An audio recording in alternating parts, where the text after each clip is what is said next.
की जय, भारत माता की जय। ఉగ్రవాదం నశించాలి, నశించాలి నశించాలి, ఉగ్రవాదం నశించాలి, నశించాలి నశించాలి, ఉగ్రవాదం నశించాలి, ఉగ్రవాదం నశించాలి, ఉగ్రవాదం నశించాలి, ఉగ్రవాదం నశించాలి, ఉగ్రవాదం నశించాలి, ఉగ్రవాదం జై, భారత్ మాతా की జై. విషయాలు నేను చెప్తాను. రెడీ.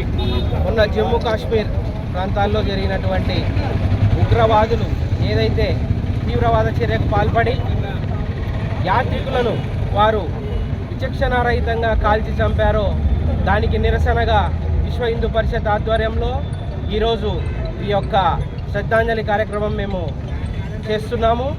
ఈ కార్యక్రమము ఇక ముందు ఎవరు కూడా ఎలాంటి ఉగ్రవాదులైనా భారతదేశ ప్రజలపై దాడులు చేయాలంటే భయపడే విధంగా భారత ప్రభుత్వము కఠినమైన నియమాలని తీసుకొస్తూ ఉగ్రవాదాన్ని అనగదొక్కేలా భారత ప్రధాని ఏ నిర్ణయం తీసుకున్నా అందుకు భారతదేశ ప్రజలం ప్రతి ఒక్కరం కట్టుబడి ఉంటామని మేము ఈ శ్రద్ధాంజలి కార్యక్రమంలో ప్రతిజ్ఞ చేస్తున్నాం.